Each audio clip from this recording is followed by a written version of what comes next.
I don't know what that is. Okay, here we go. I wonder if is this still going? Is this still going? It doesn't say it's still doing it. Yes, okay. Here we go. Oh, I should have had this set up before I pressed the live button, but I didn't do that, did I? Next time. So we are in my kitchen, live from my kitchen.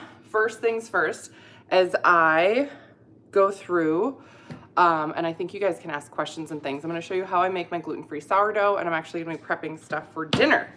So this is super fun. First things first, I have really long hair. Sometimes it doesn't show all the way on video. I really should get a haircut, but you know, things for another day. Things for another day. So first things first, I'm gonna put my hair up and out of the way really quick. There, right? And then I'm gonna grab here. This is my favorite apron. So this, my youngest actually made for me. So the front of it, I don't know if you can tell, but it's a tablecloth. She made it out of a tablecloth. So it's plastic, so it's easy to wipe off and clean. There's 2 pockets right here in the front. Look at that, isn't that amazing? I love it. I love it. And so this is what I am wearing to protect my clothing as we get into the baking and the cooking and the things. And the things. So here we go. Here we go. If you guys ask a question, I don't know if I get to see it, because I've done a lot of lives on like Facebook and Instagram and stuff. So first things first, so I'm starting with this. This is a Dutch whisk. You don't need one of these, but it's fun. So I use it. And then this is my starter that I have fed. Now this is gluten-free, and I'm gonna be using all gluten-free flours because I'm gluten-free. The starter works really well. I will tell you this, that it does take longer to get bubbly and like double in size and everything else. I just leave it on my counter. Like for most people, when they have a gluten-free starter that, or a regular starter that they are saying, oh, I'm making sourdough, oh, I let it rise for 4 hours or 6 hours or something. For gluten-free, I find that it takes twice the amount of time. Can you do it in a short amount of time? Yes, I have to keep it warmed in the oven for it to rise faster, but it still does it. I just leave it on my counter for like a whole day. And then it rises beautifully. And here we go, here she is. Now I did mess around with it so it kind of comes down. The bubbles start to come out as you shake it a little bit. She can handle it. We can be aggressive with her. We can be aggressive.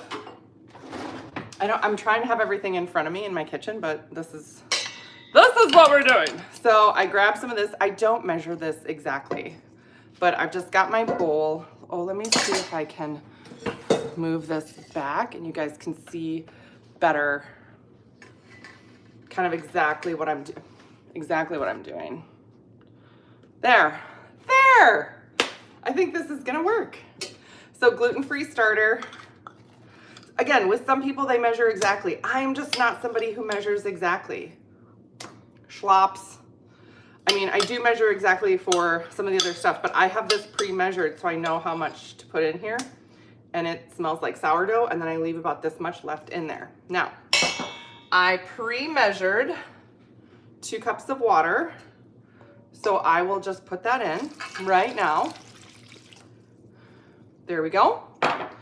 And the other thing about the water that I put in, just so you know, it is not tap water. I use mineral water. So we use bottled water for this, and it's warm.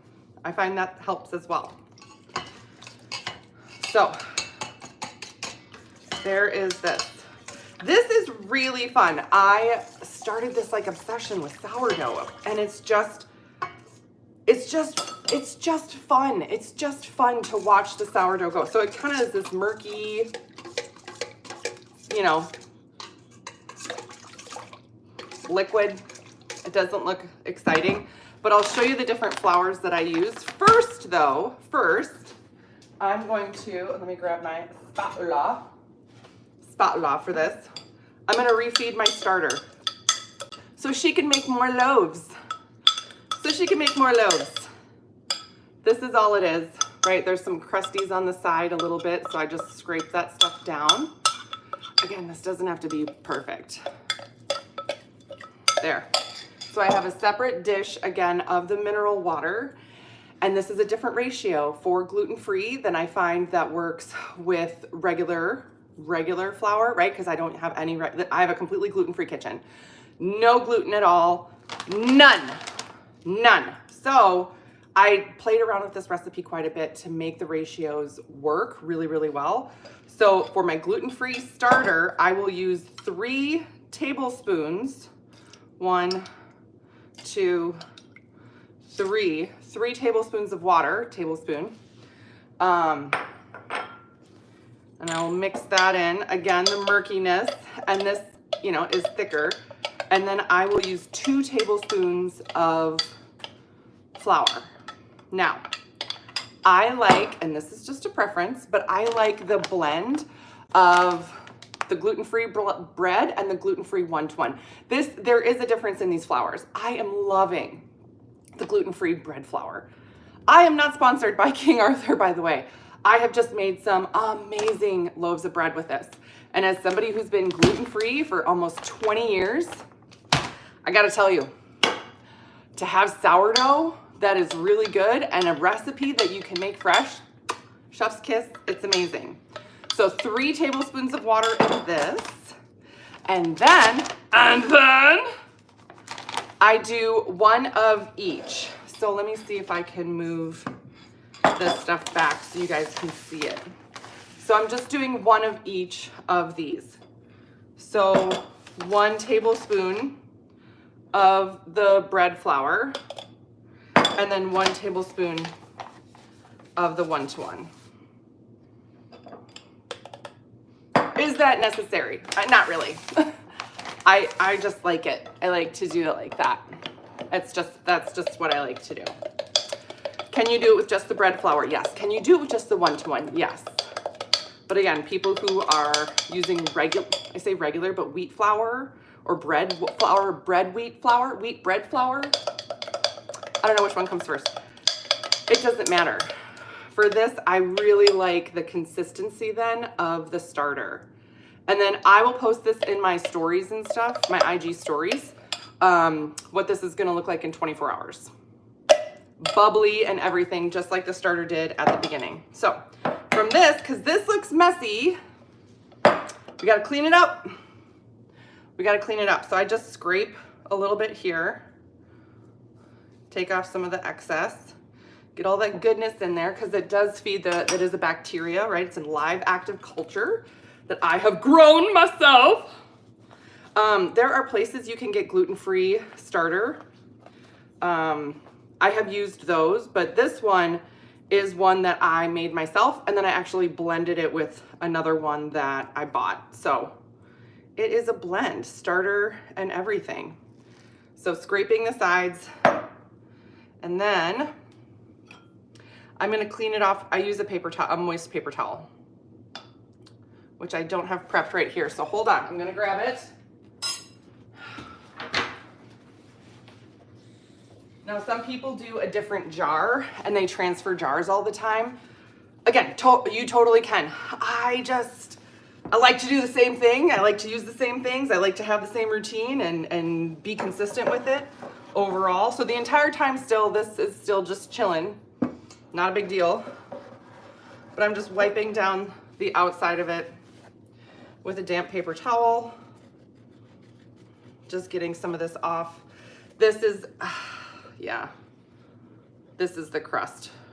Just because it gets dried. Now, some people put a cap on theirs. I don't. I just use a cloth with a rubber band. And my cloth is literally a tea towel that I cut up. Yeah. There we go. Oh, look at that. Isn't she beautiful? Also, I chose this jar. Hi, from Ireland. Yay. That's fun. I love this jar because it's a really wide mouth. I can stick my whole hand in there. No big deal. Yeah, so what I do, I actually specialize in women's health and hormones. I do hormone testing, things like that. And I love to talk about, you know, nutrition that matches your cycle and hormones, all that stuff. I talk about being gluten-free just because I've been gluten-free for 20 years. And I love sourdough. I just got into making sourdough last fall. So I've only been doing sourdough for 5 months, maybe four or 5 months. And it was a friend of mine who got me into doing the sourdough. So there she is. There she is. This is fed. It doesn't look exciting, but again, I will post in my stories. So if you're following me over there, you will see what she looks like in 24 hours. There we go. Now, are there benefits to doing a sourdough bread versus regular bread, all of that stuff? The fresher your food, the better. If you like making bread, if you like baking and you want to get into it, yes, do it. Are there benefits to having live active cultures in your food? Yes. Why? Because you have to use less ingredients and things like that to make it. When you bake it, I mean, like the bacteria doesn't live through the baking process, right? But the only thing that's going to go in my bread that I'm going to make here and show you is the water, the flour, and a little bit of salt. That's it. That's all the ingredients. Nothing else. So the simpler you can make your food, the better. That, and I do love sourdough. I love sourdough. So here she is. She's going to go right back here on my counter. And I've got my oven. I don't know if you can see that, but I've got the light on in my upper oven here just to keep it warm. Because as we get the gluten-free stuff going, temperature does matter. Again, I've tried it without. It just doesn't have the same response. Non-gluten-free flours or wheat bread flours, they're so much more malleable. There's so much more flexibility with it and everything. But I do find that proofing this at least 100 degrees in the oven makes a big difference in how much it rises and everything. So, okay. So here we go. Again, it was 2 cups of water, not tap water, but bottled water, mineral water. And the starter. And now I've got 2 different measuring cups. So this is super fun. These are actually a new Christmas present from my husband, Yanis. 3 major misconceptions and myths surrounding hormone health. I love that question. One of the biggest things I feel like people get led astray with is just being like, oh, if you do this thing, it should turn around really quickly. The way the female body works, our female physiology, it takes time.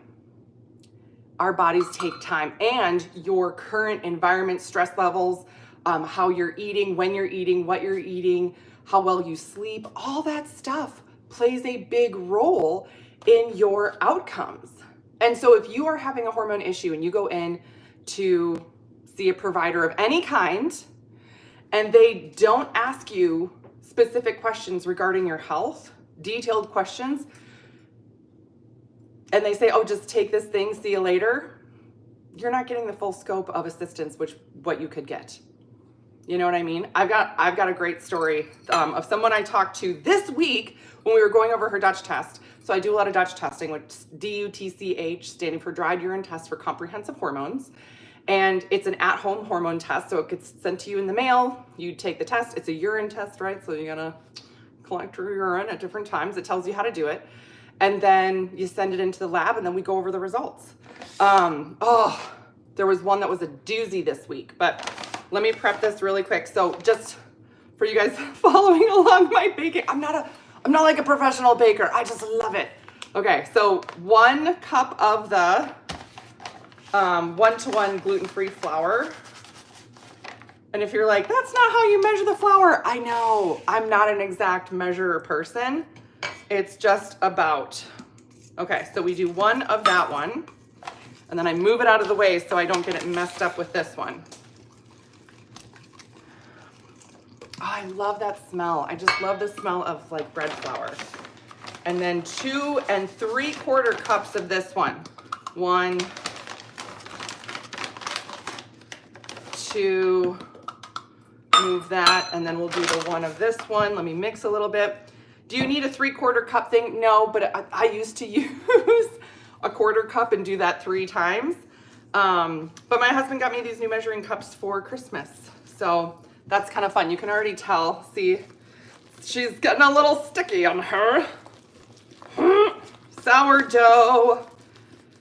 This is also gonna look different. If you are someone who does sourdough, you might be like, that looks really different than my sourdough that I use. If it's regular wheat flour, yes. This is gluten-free. The gluten-free stuff, if you've baked a gluten-free cake or gluten-free pizza crust or anything at home, the consistency is totally different in the baking process. Not until after it comes out of the oven totally baked is it different. Okay.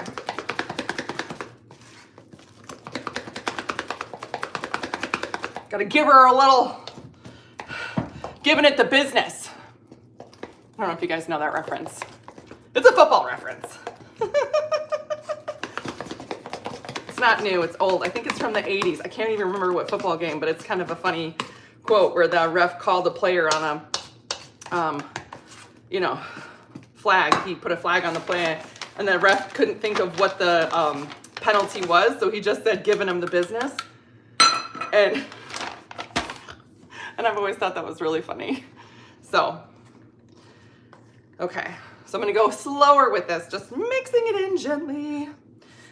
Okay, so one of the stories from one of the Dutch reports I did this week, and I have looked at, I think it was close to 14 or 15 reports this week. It's only Thursday. I look at a lot of Dutch tests. I look at a lot of hormone tests, hormone panels. Sometimes we talk about thyroid and gut and stuff too. But one of the big things that this gal that I was chatting with, this is the reason she got a Dutch test, was because she's in her mid 40s. She's like, I've always been pretty healthy. I've always had, I've always had, my weight under control. I've always had good energy. I eat pretty well. I'm fairly active. I've got a couple of kids, da-da-da-da-da. She's like, I love my job. It's not that stressful. She works in the, is it like restaurant or nightclub or something? And she's like, so it's pretty active, but I love it. And she's like, I've just been feeling fatigued, sluggish. I've got this kind of tire around my midsection, which has never been there before. And she's like, and the other thing that's so weird, I've been having these mood swings. I'm not sleeping, which I've never had issues with before. And I get itchy hands and feet around my cycle, around a certain time in my cycle. And I was like, really? And she goes, yeah, I went into my regular practitioner and I was talking to her about this and saying like, I feel like it's connected with my hormones. Am I going through perimenopause? Am I, what's happening here? And the doc that she saw said, no, that's fine. Like, didn't run any labs on her, didn't do any testing on anything, looked at her hands and feet, said, I don't see a rash. So said, here you go, take this, wrote her a script, said, take this, see you later. And the gal was like, oh, okay, like thinking this is gonna help because the itchiness that she has on her skin drives her nuts. She's like, this is the worst thing ever. I hate this. I never had this before. I've never had skin issues, right? She's like, I have been tip-top health my whole life. What the heck is happening now to me, right? So she goes home with the thing in her hand, and she's like, okay, I'll go get this filled. This is gonna take care of it, da-da-da. She goes home, she's looking at it, and she looks it up. She types it into Google. And she goes, it was an anti-anxiety med. An anti-anxiety and sometimes used for an antidepressant. And she goes, I don't have anxiety. I've never had anxiety. She's like, I can't believe this is what this gal told me to take. She goes, I thought she was giving me something for the itchy skin. Like, this is gonna help your itchy skin. And she goes, I was so disheartened. And I feel like now looking back that this gal just isn't gonna help me. Like, what else is she gonna give me for the fatigue, the sleep issues, the mood swings, and the itchy skin around my cycle? And she's like, my cycle's still pretty regular. I don't really have any issues with it. some changes, but it's not major, right? She's like, so I'm trying to piece this together on my own, right? Again, she's said very healthy overall, active, eats well, all that stuff. So she did a Dutch test. And when I looked at her Dutch test, I was like, oh, you have an estrogen processing issue. And, you know, you're kind of knocking at the door of perimenopause. So with that in mind, there's a huge connection with estrogen and histamine. So that itchiness is related with a histamine. I mean, you can Google this. Estrogen and histamine, there's a huge connection. It's crazy. So once we talked about it, she was like, oh my gosh, this is so helpful. And then we talked about other things that she can do to help with the histamine reaction.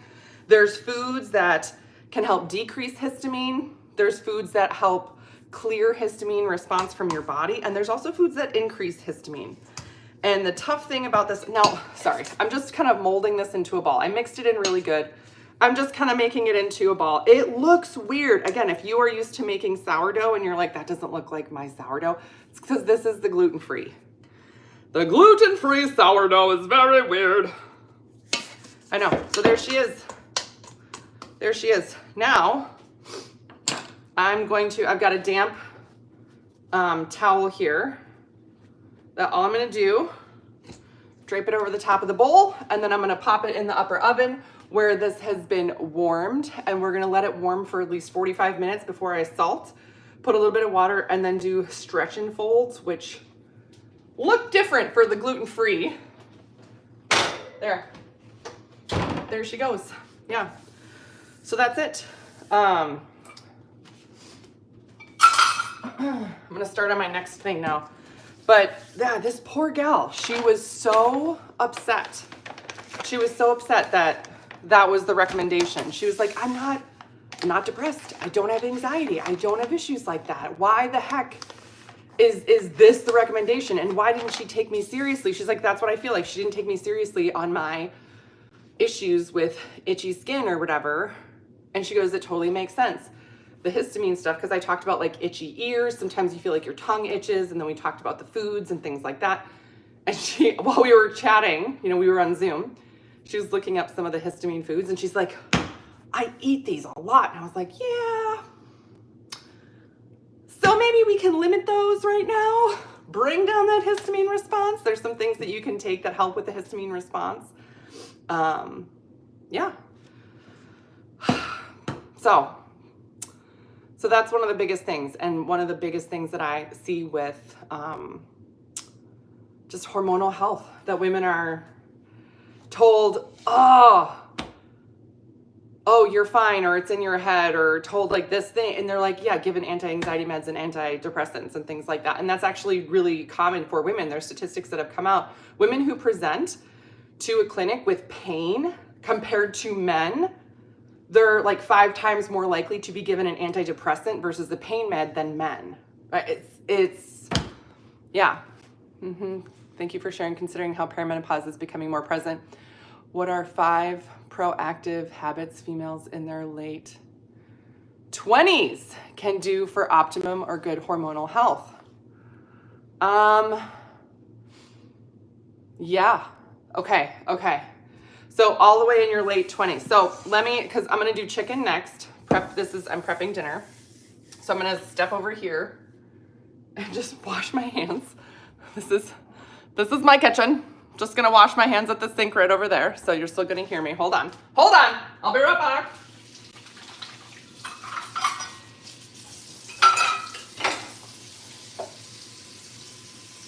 Because when we talk about, the perimenopause piece of it, for a lot of people, a lot of women are nervous about it because it seems to have gotten worse for a lot of women recently in their lives. Meaning, they've seen their moms, their aunts,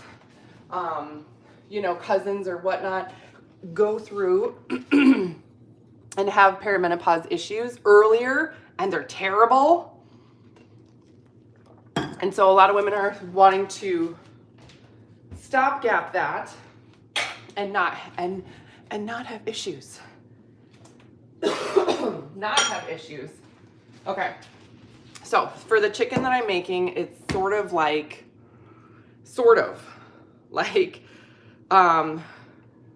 chicken parmesan or something. Anyway, I don't have breadcrumbs, but I do have corn chips, which is what we're gonna use, and I have seasoning and stuff. So we're gonna use a little avocado oil. Oh, let's do a little spicier one. So this is, nope, just kidding, this is olive oil from Costco. And then just a chicken seasoning. And I've got a couple of chicken breasts, and I've got my pan. Oh, let me preheat the lower oven. Okay. There we go. Preheating the oven for that. So, yeah, some gals are really, really wanting to prevent hormonal issues as they get older. And one of the reasons that a lot of gals have issues as they're younger is that we were just bombarded with hormone disruptors, endocrine disruptors. You know, think about perfumes, sprays, car fresheners, air fresheners, things in your house, things in a classroom, at school or work. We were bombarded with products that were not helpful to have on our skin. Makeup, face products, lotions, cleansers, shampoos, conditioners, and then any even home cleaning product that you use.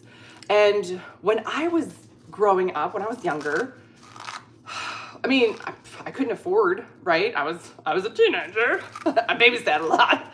So when I was like, oh, I want to buy makeup, I would literally go to Target and get like some of the cheapest stuff. I didn't know any better, right? And now that I have 2 teenage girls, I make sure that the products I get for them, that I help them choose products that are cleaner products, right? And so we talk a lot about that. And I'm not saying that every single product has to be perfect, but I do say if you want to purchase this, look at the ingredients and Google them. Are you okay with that? Right? So there is that. So when you are in your even mid to late 20s, look at the things that are around you. So often people will jump to like, oh, add this supplement, add this thing. This is going to be like the end all be all. But before you add anything, look at what you can take away. Meaning, what other things are in your environment that you're surrounding yourself with that are toxins that you can really clear out of your daily routine. Sorry, again, these are from Costco. I'm not sponsored by Costco either. I have a lot of kids, so I gotta feed them all. And they eat a lot. So these are just their corn chips, their organic corn tortilla chips. And I'm just crunching them. And that's gonna use, instead of, because I don't have breadcrumbs for a coating. So this is what we're doing. I'm making this up. This is not an official recipe. Okay. So that's one of the big things for gals in their mid to late 20s. Look at the products that you are consistently using. Again, if somebody gets you a gift or you sample something or whatever, I'm not as worried about that, right? It's what are you using consistently? What's your routine? What are you putting in your skin every day, right? What products are around you all the time? That's what's gonna have a bigger impact. So the first thing, remove stuff. Like go through your bathroom, your kitchen, your car, your significant other's car. Do they use products, right? When you live with someone else and you're partnered with someone else, you share a microbiome, things that they're exposed to, you're gonna be exposed to.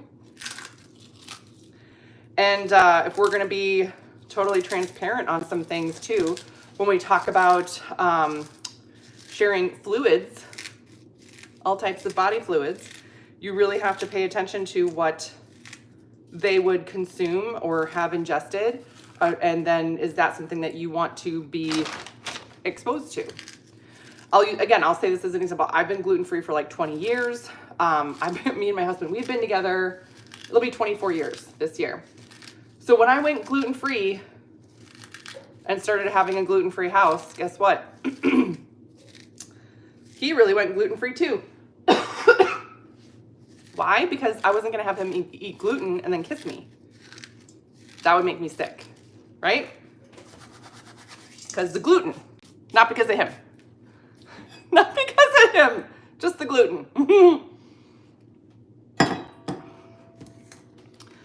So really look at removing some of that stuff from your routine, your place, and look at your significant other. If you are partnered with somebody, it really matters. It makes a difference, and it will make a difference in your hormonal health.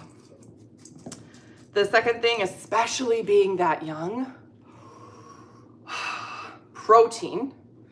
Number 2 and number 3 with that, protein and muscle. Protein and muscle. Protein and muscle. Get enough protein. Protein! Chicken! Get enough protein.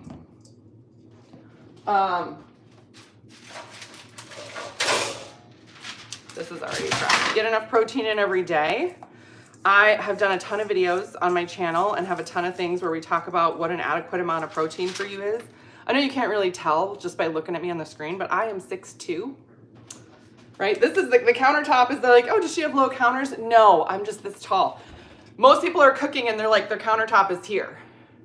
Oh, I'm cooking in my kitchen and my countertop is here. Nope, I'm this tall. So the amount of protein that I eat, because I'm a big gal, is just different. And when I get enough protein into my day, into my diet, I feel better and I have a lot more energy. And that matters. That makes a big difference overall.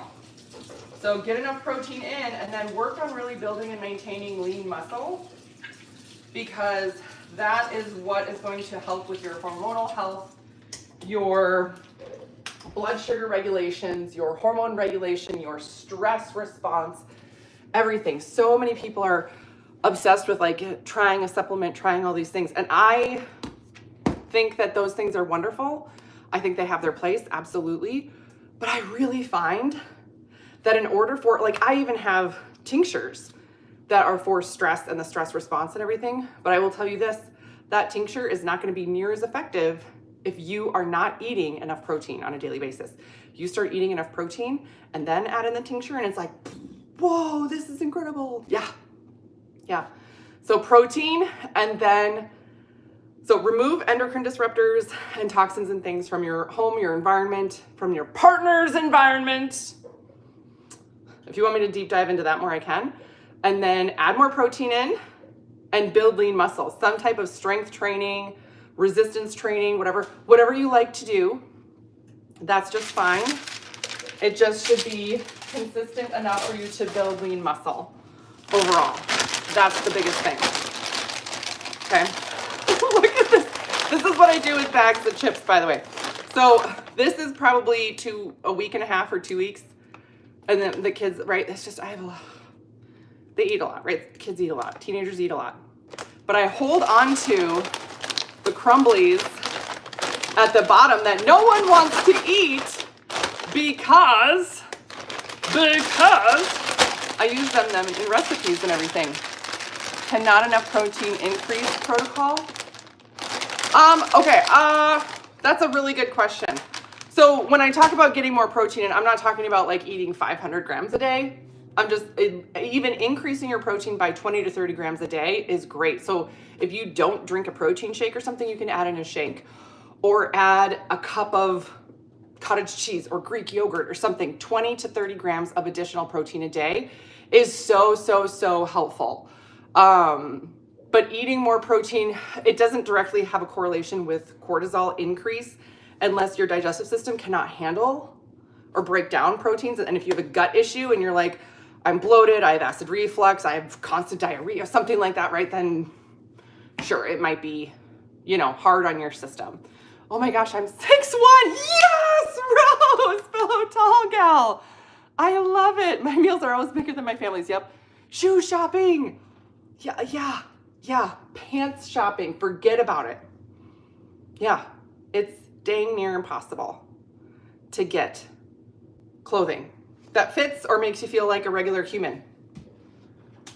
Oh, I tell you. Okay, so this is still preheating. The bottom oven is just going to 350. So that's it. Not exciting. Okay. So we went through 3 things. God, such a good question. Such a good question for the 5 things. So again, remove endocrine disruptors, toxins, things like that from your partners. Again, especially if you're in close contact, living together or spending a lot of quality time together, protein, and weight-bearing exercise. The other thing to do would be actually look at your own health history and hormonal health in your mid to late 20s and your family health history. This matters. So if you know a lot about your family, great, this can be helpful. You might have to deep dive. I've had gals that are like, I'm adopted, so we do genetic testing to see what their hormonal health history potentially would be and things to kind of look out for. But if you know, for example, like, oh yeah, my grandma has chin hairs and everything else. My mom and my aunts have chin hairs. My girl cousins have chin hairs. There's all this stuff. There's some PCOS that runs in the family. There's, insulin resistance and some of those things, right, related with PCOS in the family. That would be super helpful to know, especially as your body is going through these hormonal shifts, right? And depending on if you want to have kids or if you've had kids and how your body goes through that, it's super helpful to just be aware. Be aware of what your, genetics show. It matters. It really matters. Even if you're trying to be healthy and do all the right things, when we talk about genetics versus epigenetics, right? Genetics is kind of, what's kind of handed to you. Epigenetics is the lifestyle that you live, what triggers that. So, your genetics loads the gun, the environment, lifestyle will pull the trigger type of thing. But it all still matters, right? What's loaded in there. And if you know that, right? Because sometimes life happens. Sometimes things just happen and you are put through a lot of things, under a lot of stress. There was a gal I worked with last year and she had just, I don't even, literally, I'm shocked that she did as well as she did through the whole year. She got separated from her husband. Then 2 weeks later, her mom passed away unexpectedly. Then a month after that, her job, and she knew it was coming. So it wasn't a total surprise, but she thought that she was going to make it through another 6 months at her work, but they were doing layoffs and downsizing. And so she was like, I knew it was a possibility, but I thought my department wasn't going to go through that for another 6 months. So I thought I had time. Nope. So she got let go from her job and then she ended up moving. So stressful. So like huge life changes, huge, big changes. Right? And she's like, it just wasn't that, my mom passed away, but, she had remarried. So there's some stepkids that, they were older. So she's like, I don't know them that well. There wasn't a good relationship. There was all this stuff that happened post with the will and everything that she's like, I didn't think people would be like that. And everything was laid out and they wanted to fight it and da-da-da-da-da. And she's like, that just added to everything else. And I was like, yeah, you never know with that. And so she's like, instead of being able to go through the regular grieving process, everything kept being brought up for months and months and months and months, and going to have meetings with my lawyer and it costing even more money. And I didn't have a job anymore. And I was so stressed out. I was, losing sleep, and I was trying to get hired again and look for new jobs and all this other stuff, right? So it's done. We're putting it in the oven. There. So that's the one thing, that knowing what because at that point, like, that's not her fault. Do you know what I mean? That stuff happening to her, that's not her fault. She didn't do anything, right? She was trying to make it through just this really tough phase of life. And now that things are more settled for her, everything is settled with that. She did, she is not separated from her husband anymore. They are kind of together again, and he's a very supportive person for her. She has a different job now, which she does really love. So it ended up like there's a lot of really good things that have come out of this, right? But this is some of the stuff where, again, sometimes I hear this so much. There was somebody I talked to, was it yesterday or the day before? This is a gal that we've worked together for 3 or 4 years. We worked together years ago, got her on track, and she just does a Dutch test every year to kind of touch base, check in, see all that stuff. And she went through some tough stuff last year too. And she was talking about, there was a death in her family. There was some other things at her work, a just different manager that she had. And she's like, this manager is terrible and da-da-da-da-da. And there's people who've quit that she's worked with for decades that have quit because of this awful new manager that they, anyway. And they sold their house, they moved. So just some stressful things, right? And she was listing off all this stuff because I was like looking at her update and I was like, what's going on? And she's like, no, I was like, well, how was your like last year? Like update me. And she went through all these things. I was like, oh, babes, whoa. Okay, that makes sense. I was like, your adrenals are struggling, your cortisol levels are really struggling, you're nutrient deficient in some things that you weren't before. What the heck? And she's like, well, it's this and this. And she's like, it should be fine, or I should be this, or, I should be able to handle this. And I did change, this thing, and I did move. That was my choice. And I was like, just because it was your choice doesn't mean it's not stressful, right? It's still a stressor on your system that it has to adjust to. And so I said, imagine it's like this, like you are on a normal, regular, like I'm doing good, life is good, but the amount of energy that your body has to expend is you treading water. You're treading water, right? A stressful event happens, and so you're still treading the water. You can keep up, right? Okay. But somebody hands you a 2-pound weight. They're like, oh, it's just 2 pounds. I can hold on to this and tread water at the same time. Here we go. And then another stressful thing happens and somebody hands you another 2-pound weight. Okay, then you're keeping going. You got these weights, they're strapped around your wrists. Somebody hands you another weight. It goes around one of your ankles, right? Wouldn't it be nice if somebody handed you a floaty or took away one of the weights, right? You have to wait, and until your system says, I can't do it anymore, you have to drop that weight, your body will put up with it. And it exhausts you. And so often, we are conditioned, we as women are conditioned to just like, oh, it's not that bad. Just, buck up their cupcake, keep going. We are told to take on everything from everyone else and push through it. And even when we have like little warning signs, little signals, little like that warning light in your car that goes on and you're like, oh, that's okay. Oh, you're fine. Hold on there. I could probably keep driving for another 2 months with the warning light on, the check engine light comes on, okay, right? The gas light comes on, you're like, how much more can I make it before I really have to stop for gas, right? We do that to our bodies. Instead of just saying, this is a warning, I've been through a lot, I should do this, right? So I told this gal just the other day here that I was like, okay, we are going to get your system to drop all the weights and you're going to get a floaty. You're going to get a floaty so you can just kind of cruise in the water. Your body deserves that, right? I was like, and you have things set up now where this, that, and the other, you're going to be fine, all of that.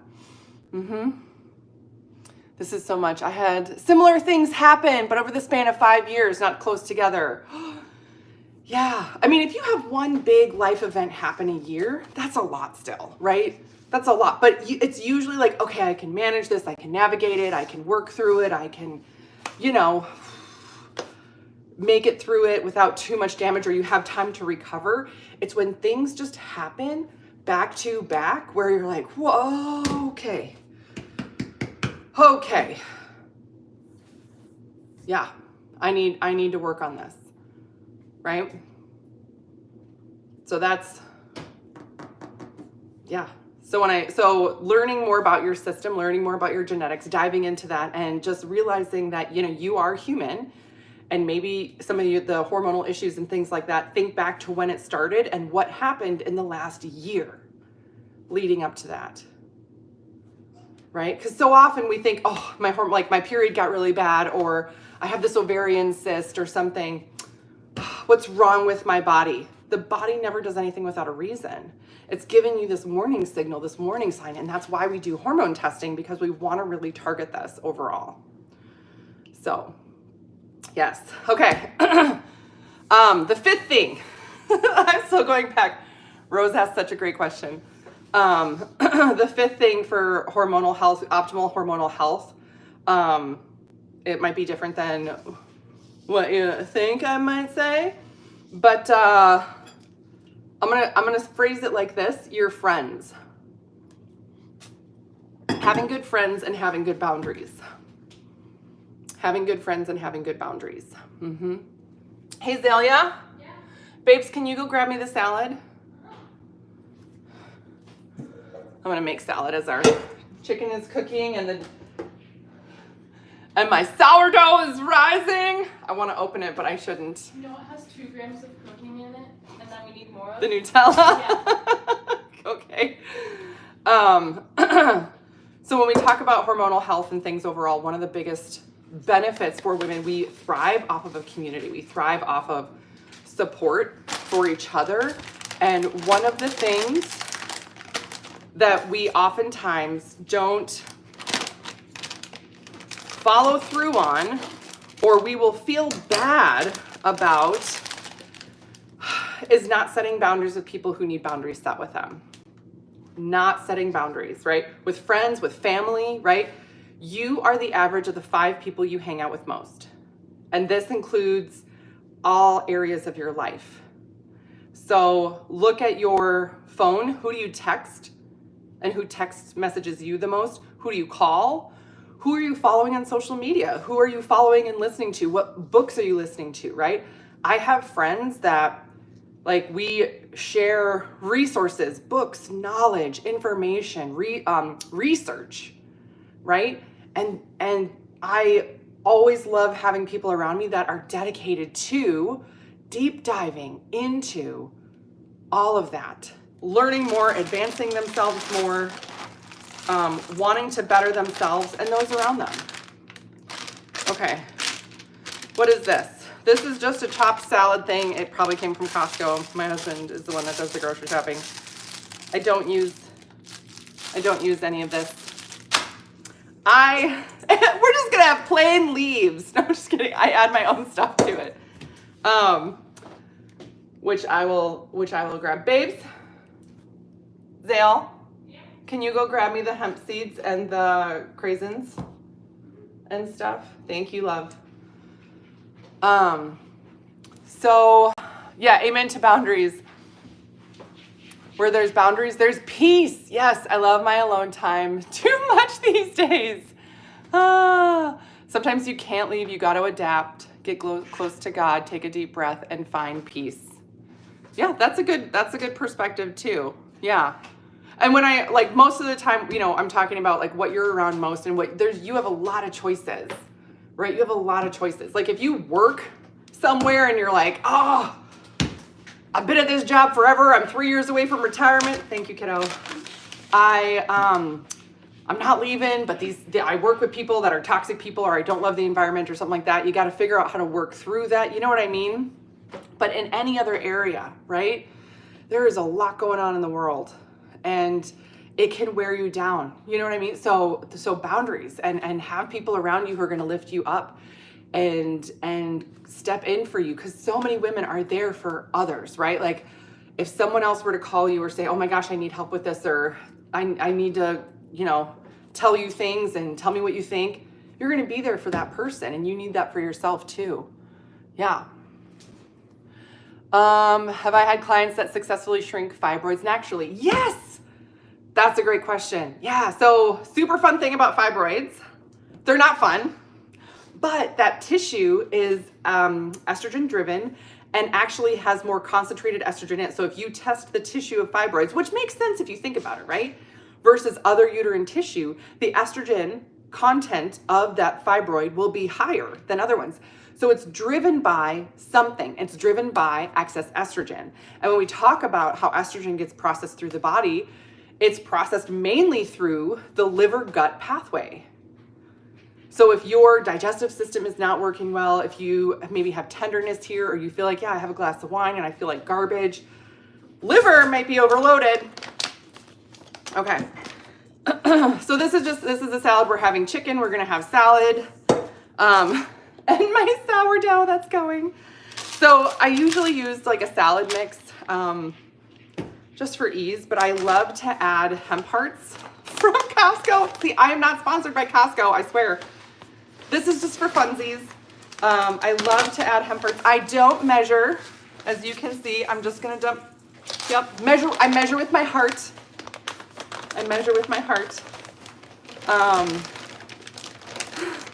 And then I love to add craisins in. Sometimes I'll do beets, cucumber, tomato, you know, something fresh that adds some fun stuff to it too. Yeah. There. I make it different every time, but this is kind of my go-to salad, and then we'll use I have a natural dressing in there that, hold on, let me go grab it. It's right, yes. I use different dressings all the time. This one's just an oil and vinegar one, an organic one. Yeah, and one of the things, again, that because I'm gluten-free, it says gluten-free right on it. So that's one of the things why I don't use a lot of these other like prepackaged products. Like I like the convenience of it, but I will get my own dressings because of the gluten-freeness, and I don't trust other things, especially with cross-contamination, and I'll get sick. So yeah, so just adding in this adds like healthy fats and extra protein. Little things like this make a difference. There is 10 grams of protein in 2 tablespoons of this. So if you're looking to add a little bit more protein to your day, hemp seeds, or they call them hemp hearts, shelled hemp seeds, hemp hearts, whatever. That's, yeah. Beets. Yes. What's weird is I feel like my fibroid grew rapidly when I started perimenopause and estrogen. Well, nope, that's very common because it's not, so you had the start of a fibroid and then it's about how your body processes those hormones. Yeah, that's very, very, very common. Very, very, very common. Love beets, been craving them pretty hard lately. Yes. Yeah. Beets are, there's a ton of really excellent properties in beets. Kiddo, do we have beets? Maybe I'll check. Okay, thank you, babes.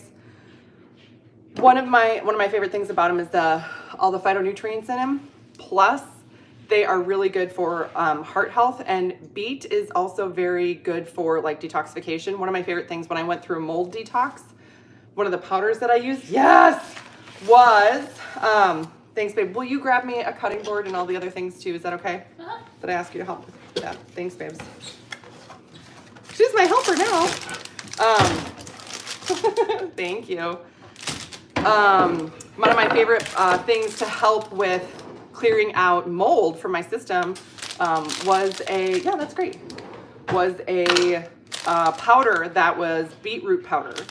So I love adding beets in. Now again, can you make beets? Can you do them fresh? Yes, absolutely. Again, I am not sponsored by Costco, but Costco. It's just so, like, organic beets, I know they're packaged, right? So this is one of the things where I talk about, you do the best you can, right?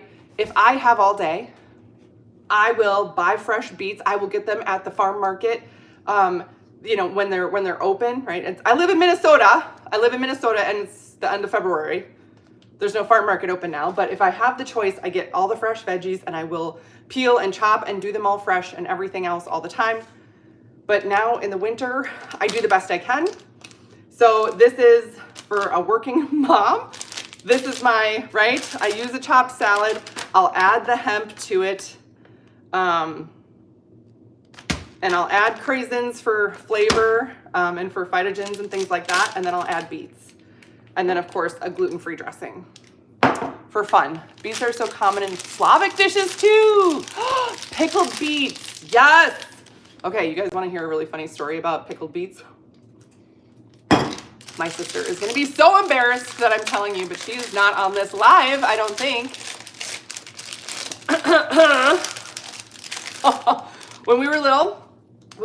When I was younger, I was never little. I'm 6'2", I'm enormous. When we were younger, vivid memory, my mom used to pickle beets and have canned beets and stuff. And we ate, and she loved beets. And there was one day, all she would eat for dinner was beets. Maybe she was like 7 or something, right? She didn't eat any of their food on her plate, but she had like 5 servings of pickled beets. She loved beets. And we went outside, and we were running around, and I grew up on a goat farm. So, you know, we run around in the goat pasture, doing other fun stuff outside, and we had this, it was not a nice trampoline, but it was a trampoline. I think we got it from somebody else, right? And we were jumping on the trampoline, and I was making her bounce really high. She did not keep those beats down. If you're wondering if I still tease her about this at family events and things like that, I do. I still do. Yes. Ooh, can I talk about why hemp seeds are good for you? Yes, here, I'm gonna puncture these and drain them because these are messy. They're gonna make my hands all pink. There we go. Okay. These are very large beets. This is beet juice. I'm okay. Beet juice. So hemp hearts, one of the great things about hemp hearts, I mean, these are seeds, right? These are seeds and nuts. Seeds and nuts have a ton of micronutrients in them. And besides them being really high in protein, they have a lot of omega-3s in them. So the healthy fats. If you are trying to layer in more protein and more healthy fats, easy way to do it. The other thing I really like about hemp hearts is they don't really taste like anything. So I add them into a salad. My kids will eat it. They've always eaten them, right? Oh, you trained your kids to eat them. No, they don't really taste like anything. So you can put them on anything. My other favorite thing to do with hemp hearts is I will take like a banana, slice a banana, put peanut butter on it and sprinkle hemp hearts on it. Again, 2 tablespoons is 10 grams of protein. And you don't really taste, it just tastes like peanut butter and banana, or I make peanut butter banana toast or something, hemp hearts. It adds so much protein and it doesn't impact the flavor. The texture, right, because it's a little seed, but they're very soft. It's not like a sunflower seed that's like kind of crunchy. They're very soft. They're very, easy to layer in.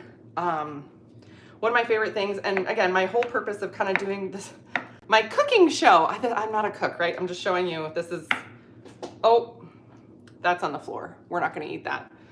I do the best I can, right? Could I make this from scratch? Yes. I don't have the time. I have other calls that I have tonight that I have to do still. So I still have, I work tonight. I love what I do, but this is a good, healthy way to be, I'm not an A+ here, but this is at least an A- or a B+ with healthy things. So yeah, hopefully that's helpful. Thank you so much for hosting a great live today. Yay! Learning lots right now. Excellent. Yay! Thank you, Rose, for being here. That's great. I wish more proactive hormone health talks are had for females in their 20s. Yes. One of the things that, as you bring that up, Rose, one of the things that a lot of gals that I've worked with that get frustrated with when we talk about hormonal health for women is that you feel like you don't get help in your 20s unless you're focused on fertility. I've had that conversation with so many women because they're like, I'm 24, or I'm 28, and I don't want to have kids, or I don't want to have kids yet, but this and this and this is wrong with my hormones and my cycle, and no one will help me unless I'm really trying to have a baby and I'm not ready to have a baby, or I don't want to have a baby, or whatever the case may be, right? And it's so frustrating to feel like you are not being heard, listened to, that you're ignored, and that nobody cares about what your hormonal health is unless you're trying to have a baby. Sorry, I'm just trying to clean up a little bit of the mess I made here. So that's why we do Dutch testing. I had a gal, this was last month.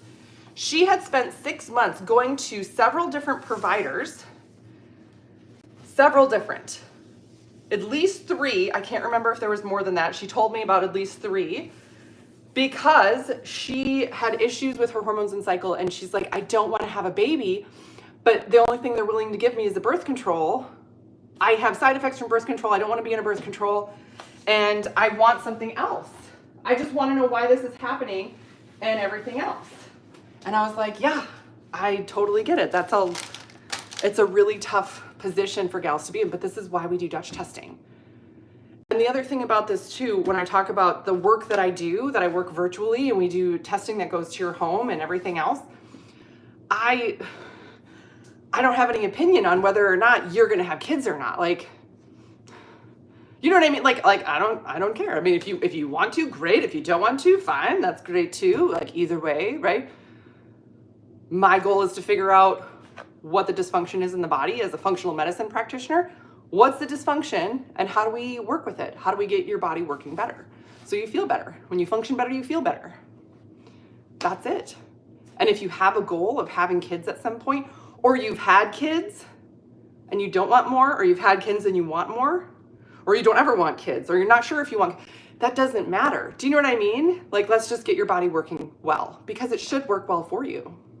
You should be able to go through your life, your day, every day, living in the meat suit you live in, living in the body you live in, and have a good experience, and not struggle, and not be let down, and not be frustrated.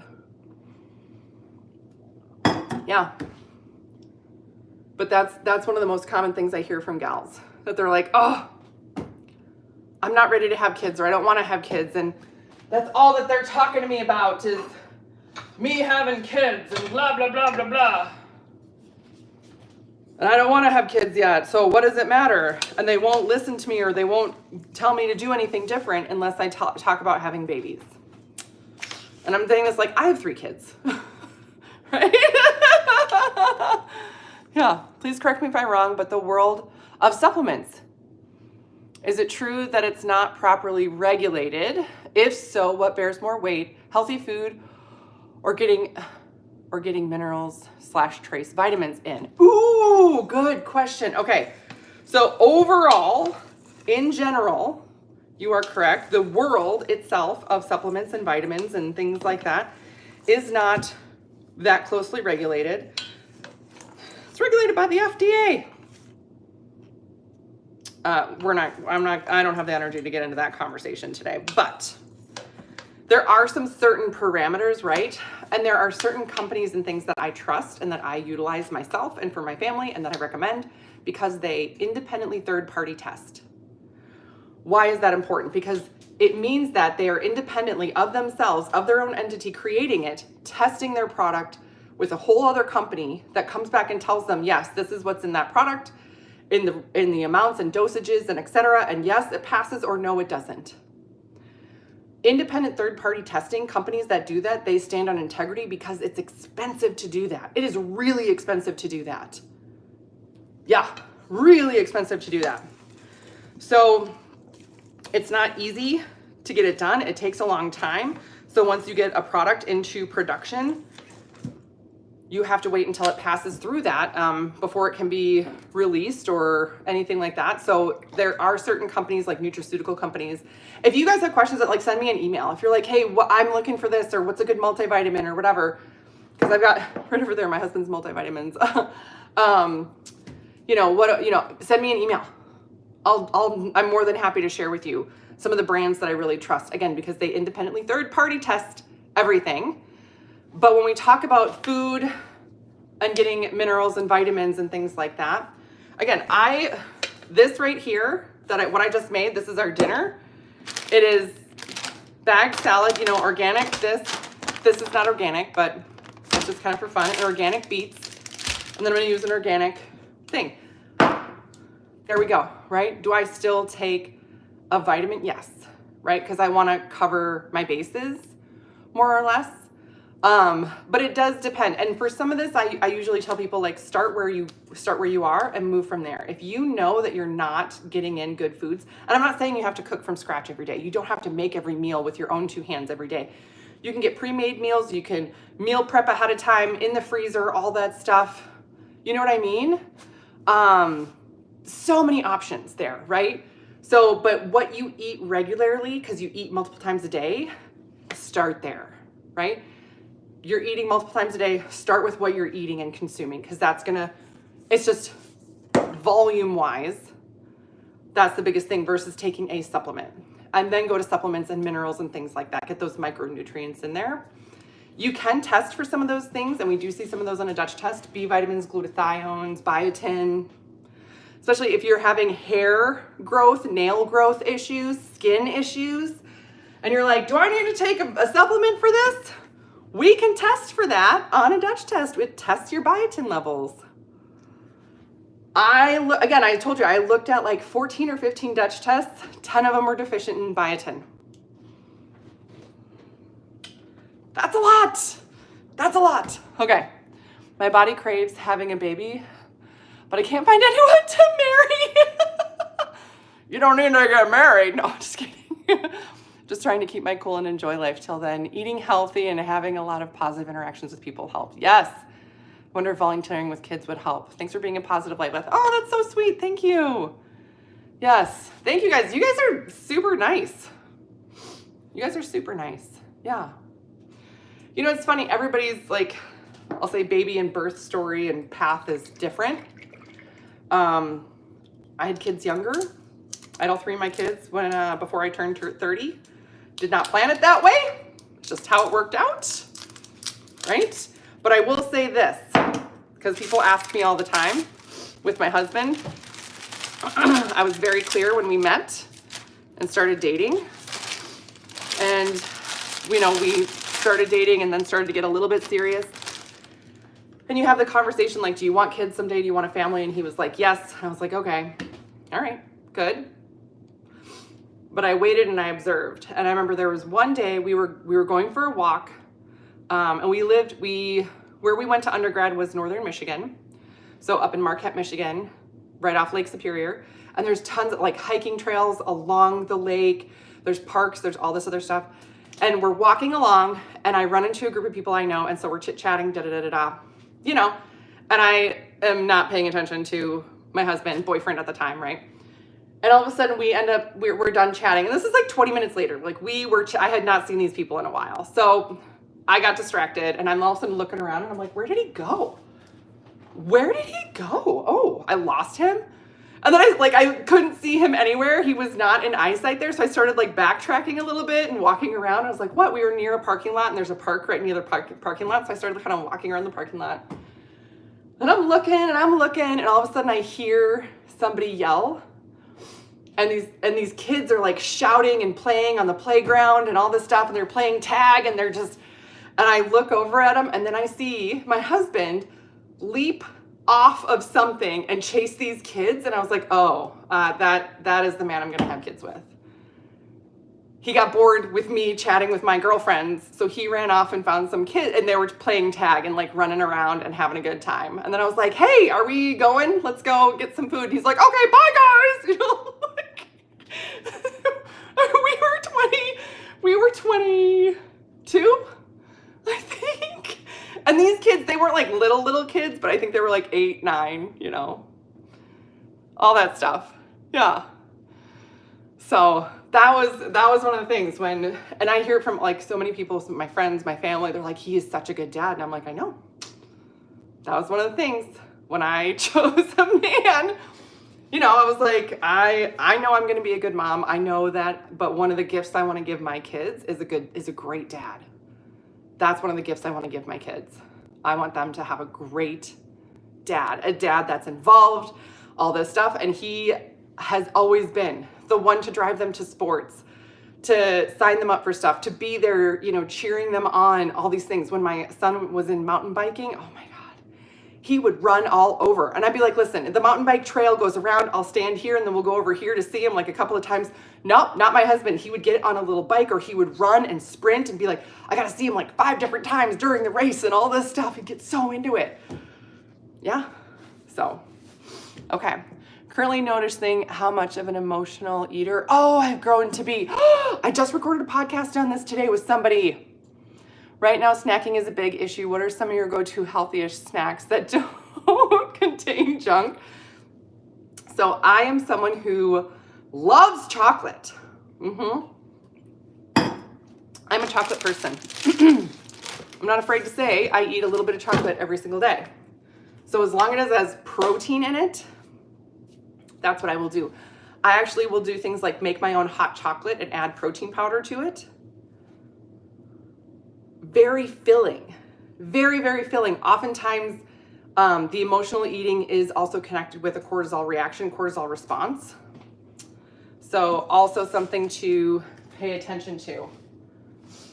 like I am not paying attention to the chicken I have in the oven. So look at this. I cooked dinner and prepped dinner all while talking today to you guys. This is great. Yeah. Next is I gotta eat. And then I do have calls tonight that I do. We have our group starting call for the things. A podcast by Dr. Beth. Yep. So my podcast is called The Female Health Solution. And I talk about a ton of different things. I don't even know how many episodes I'm on. 600 some, 700 some. I've been podcasting since 2018. So, long time. And I've done a lot of interviews and I've covered a lot of topics. And if there's ever a topic that you guys want me to cover on a podcast, you know, you let me know. I will talk about it. I am totally transparent. I have no hesitation to deep dive into stuff. Okay. I got your suggestion, RAR bars. I'll have something protein. Yes, the RAR bars. I love those. My favorite is the cookie dough. Of course. And I take the cookie dough and I heat it up in the microwave for like 10 seconds. And then I put peanut butter on it and then little chocolate chunks. It's over 20 grams of protein. And then if you add a little peanut butter, it's like 25 grams of protein. And it's absolutely delicious and my favorite thing ever. So, yeah, that's fabulous. All right, well, I gotta feed, I wanna know about peanut butter. I get peanut butter at Costco. My new favorite thing that I started to do too is, this is just for little snacky things, again, because my husband. This is I love pottery. I love pottery. This is roasted peanuts. I started roasting my own peanuts in my toaster oven, right there, in my toaster oven. It's so easy to roast your own nuts. It's so easy to roast your own nuts. So I have little fresh roasted nuts. I put them on the little pan there at like, I think it's 320 for like 20 minutes. Oh, it's so good. And it's a little nice snack to have around for everybody. High cortisol. It's like that friend that just doesn't know when to go home. It doesn't know when to go home. You have to kick it out. Mm-hmm. Yeah, so the two things with high cortisol, because part of this is like your brain and body's reaction is thinking it needs to have high cortisol for a reason, but then you also have to work on those pathways to clear it out of your system. So it's a twofold. Oh, is it bad for you? The peanut butter, is it bad for you? Is peanut butter the healthiest choice ever? I mean, like, is almond butter better? Are there other nut butters that are better? You know, yeah. Here's what I love to stand on is again, what are you doing regularly? And is it something, like, there's a give and take with stuff. You know what I mean? Are there times where I won't eat peanut butter because of, you know, it adds heat to the gallbladder? That's a Chinese medicine thing. Are there certain times where I cut out all caffeine? And yes, absolutely. But there's other times where I'm like, peanut butter is delicious. And it's like a little thing. I'm not eating half a jar a day, just having a little bit, like a tablespoon or two on top of that. And it helps me keep my protein numbers up and I love it. So yeah, to have it be like, is it the perfect thing? No, but it's a B. You know, I'd give a grade of it as a B. Better than a B minus. You know what I mean? You're so right. Cortisol is an annoying husband you desperately want to dodge at family dinner. Yes. Yes. Thank you. The smell of roasted nuts in the fall is the best. Yes. Yeah. My son is coming home from college tomorrow for his spring break. So I'm, again, sourdough bread, gluten-free sourdough bread, and, you know, fresh roasted snackies, all that stuff. Yeah. Yes. You're the best. Thank you. Yes. I know this is the thing. Like, this is why I wanted to start doing, I'm going to do lives like this more often. So if you guys are subscribed, you'll get notified when I go live. I'm going to do kind of more dinner prep talks whenever I cook. Maybe I'll get my husband to do one too with me, but just to give you a realistic look, right? Like, I'm not perfect. I'm, you know, but I have a lot of knowledge and information. I do the best I can. But again, did I get my beets from a package today? Yes, but we're getting all the benefits and health benefits of beets. So it's better to have this than not. You know what I mean? But again, this is a way to kind of keep yourself on track and everything in moderation. I don't know. Yeah. So, all right, you guys, I gotta feed my kiddo and then finish my other call for tonight. So this is the starting group call that I have. So I have a lot of, so for those of you that are following me here, I will notify of things on IG. I'm most active on IG stories throughout the day. And then I do have my podcast, The Female Health Solution, which comes out a couple times a week. And again, if you guys are ever watching something or see something or you have a question, DM me or send me an email, or you're like, hey, can you do a podcast on this? Or hey, can you do a video on this or deep dive? Let me know. I love getting feedback like that because the questions that you have, that's what I love to gear information towards. Yeah. Are there foods, home products, external sources that trigger cortisol spikes? There can be. Some of that though depends on first what your own, like in terms of your own body's response, what your own gut health is, your own histamine response, your own inflammatory response is. If you are already kind of sensitive to that stuff, it can trigger it easier, right? So there is that. So glad I saw you and we're alive.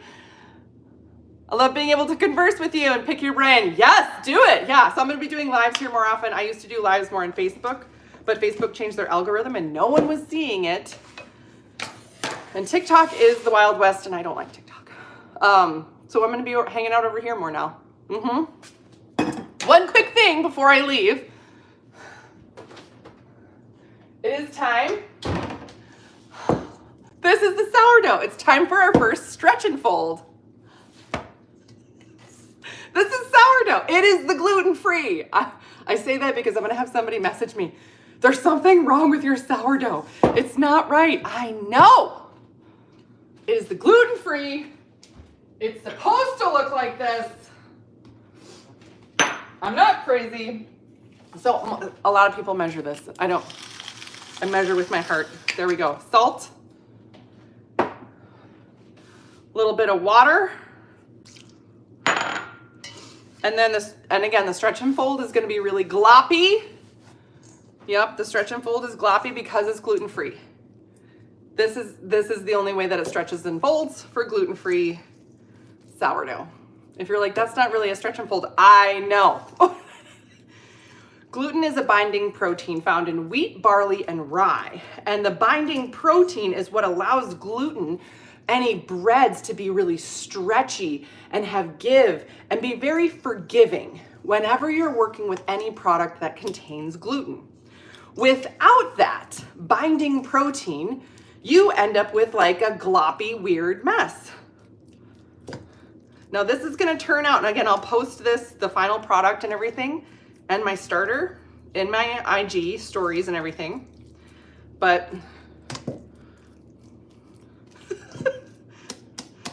there we go. There's that. There's that. So I'll cover it. I gotta wash off my hands again. Otherwise I'm gonna get dough everywhere, which I've done before. But that's also why I'm wearing my apron. It's also why I'm wearing my apron. So funny story about measuring with your heart. When my middle was learning how to drive, we were working on, right? And these are some of the things like, why are your cortisol levels off sometimes? Because of this, because of children. No, I have really good kids. But there are some things where I'm like, what?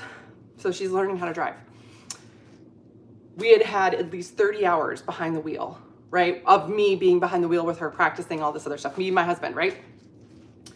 And we had been driving somewhere and I had been giving her a lot of verbal cues, take a right, take a left at the next stoplight or whatever.